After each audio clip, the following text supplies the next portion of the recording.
What's going on, guys? This is Kaishiro. Welcome back. So for our video today, we're going to cover my Dragonmaid Sinful Spoils Bystial deck profile that won first place on Kaido Willis Neo League. So I'm really excited to present this deck profile because Dragonmaid has been under the radar for quite some time, no? They have been not so relevant. So I thought that mixing Sinful Spoils for the Dragonmaid can elevate the ceiling of the deck, can make things work with the Dragonmaid because Dragonmaid feels so slow and kinda weak against the current metagame. But yeah, I think that Sinful Spoils can be added to Dragonmaid. It can do some wonders for the deck. So yeah, let's get started. Moving on first with the main deck. We have 3 chamber. 3 copies of chamber. You wouldn't want to run less of chamber. Chamber is the best Dragonmaid card on this deck list. And then next we have 3 Parlor. Works the same function as chamber as your starter for Dragonmaid plays. Then 1 Lorpar. Only Lorpar is the big level Dragonmaid monster that I run. I do feel like Lorpar is enough. For my Bystial engine, we have Saronir, and then we have Lubellion, and then we have Magnumut and Druisworm. So, I really want to cut Bystial, to be honest, at first. On this deck list, I just thought that running Bystials can be good against Tearlaments because Tearlaments has been very dominant and relevant lately. Especially, they have now Sinful Spoils to elevate their ceiling as well. So yeah, running Bystials are kinda a meta-relevant call on my main deck, but I would try to cut this Bystial engine on this deck list moving forward. But for now, I will play Bystial on this deck list.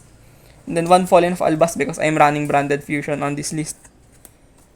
And then for my hand traps, we have Triple Ash Blossom, self-explanatory, and then Triple Maxi, best card on the OCG.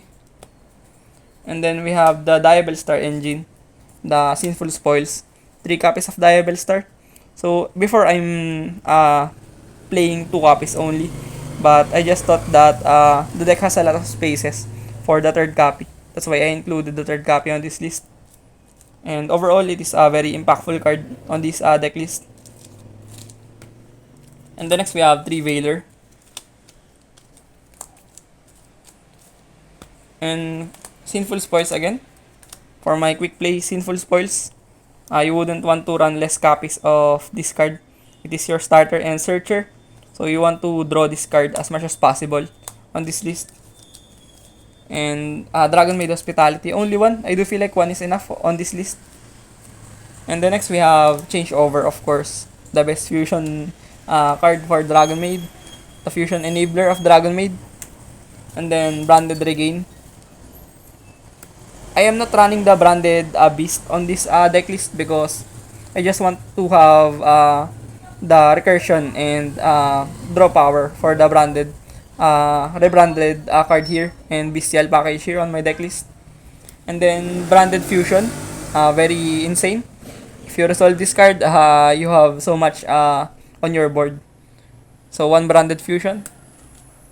I hope Branded Fusion comes back to 2 or 3 on the next few years. But for now, it is only at 1 because Branded is very strong. And then next, we have 2 Called by the Grave. Called by the Grave is very good here. Especially Veiler are very popular right now. And as well as Ash Blossom, you can stop Ash Blossom using Called by. Even though this deck doesn't lose that much on Maxi, I do feel like Called by the Grave should be here. And then next we have Pot of Prosperity for consistency. And then for trap cards, we have 3 Imperm. Imperm is a very strong hand trap right now for me on the format. You want to stop Rescue Ace and those purely from snowballing out of control on the game. So you want to have Imperm just to have some answers on the very best meta-relevant decks. And then next we have 2 Tidying. I do feel like 2 Tidying is enough. I have always thought of playing the third copy on this list, but sometimes I just feel like that 2 copies are more than enough. And also, games are not that going to the longer states. So I feel like 2 copies are more than enough to survive the game. And then one of the trap card of Sinful spoils your negation and built-in negation for this deck.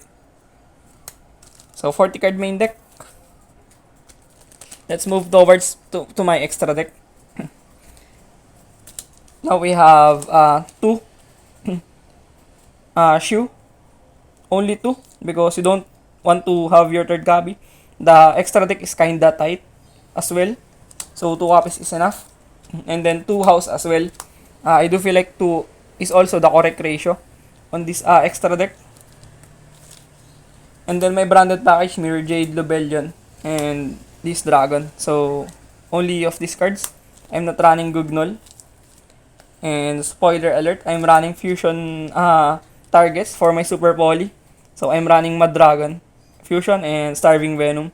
Because Starving Venom is very good on Dark Attribute decks right now in the format. You have Dear Laments and other decks that are running the Diabell Star as well are Dark Monsters. That's why there's a lot of dark targets on the format right now. That's why I opted to run the Starving Venom. And also Mad Dragon is very insane. Can be good against Rescue Ace. So can be a very clutch card on this extra deck. And then for my links, we have 2 Hieratic Seals. One of the best cards right now on the extra deck of Dragonmaid. You wouldn't want to run 1 copy of this card because sometimes the second copy comes up on the mid game and late game scenarios. That's why I opted to run 2 copies. And then next we have Striker Dragon, just 2 link climb. And then SP Little Knight, very absurd card, very strong right now in the format. If you have the chance to summon this card, you might want as well summon this card because it's very strong and very generic as well. I don't know what is Konami thinking on making this card, to be honest. But yeah, it is what it is. And then next we have Chaos Angel. So you have Bystials and your level 4s. So you can make this card on this list. And then 1 Typhoon, the Doomsday. So it is kinda situational but it comes up on heavy combo decks matchups like Dragon Link, Bystial Dragon Link, and Manadium, and Earth Good stuff. So yeah, it's kinda nice to have some urgency against those heavy combo decks. And then next we have my side deck. Triple copies of Artifact Lancea because I'm really afraid of Rescue Ace Sinful Spoils right now. It is for me the best deck on the format. That's why I want to have Silver Bullets against Sinful Spoils Rescue Ace. Because Turbulence needs to vanish to resolve its effect. So Lancea is a very good card to stop that from happening. So triple Lancea on my side deck. And then 2 Nibiru. There's been a resurgence of combo decks right now in the format. There's a lot of Adventure, Rose, Tenyi, Sinful Spoils, and then you have Adventure, Synchron, Sinful Spoils, and other combo decks that are playing Adventure and Sinful Spoils engine that are doing good right now in the format. And also in our community, locals community. That's why I play 2 copies of Nibiru just to stop that. But sometimes Nibiru can be lackluster, especially against Manadium and Adventure Synchron. They can bring out Barone very very early on the game. That's why Nibiru can be useless on some occasions, but it's just an emergency card here for my side deck against combo decks. And then next we have 2 Ghost Bell for Labyrinth as well, and Branded and other decks that can be hurt by Ghost Bell. Really versatile card right now in the format. And then next we have 2 Super Poly.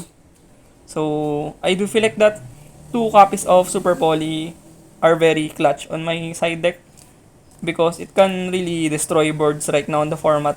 If they are not playing around Super Poly, they will be surprised and lose to Super Poly. And then next we have Trust. Just to search Herald of the Abyss for against Purely. Trust can be your second copy of Herald of the Abyss on this side deck. And then 1 Lightning Storm, just to respect back row and overall good going second card because I'm not running evenly much, so only Lightning Storm. And then Harpy Spider Duster, back row respect as well because on Philippines there's a lot of back row players on our community and in general in the Philippine player base. There's a lot of floodgate players and back row players. That's why Harpy Spider Duster is kinda mandatory on everyone's side deck here. And for my good going second cards, going first cards, Solemn Strike because I feel like Judgment is very subpar on Dragonmaid. So I just thought that Solemn Strike can be more versatile on certain matchups and scenarios on my going first turn. That's why I ran 2 copies of Solemn Strike. So yeah, that sums up my video of Dragonmaid Sinful Spoils Bystial deck profile. I hope you did enjoy the video and learn a thing or two. So thank you for watching. Hit the subscription button if you're not yet subscribed on my YouTube channel and hit the like button if you like this kind of content. So see you on the next one. Peace. Been fighting with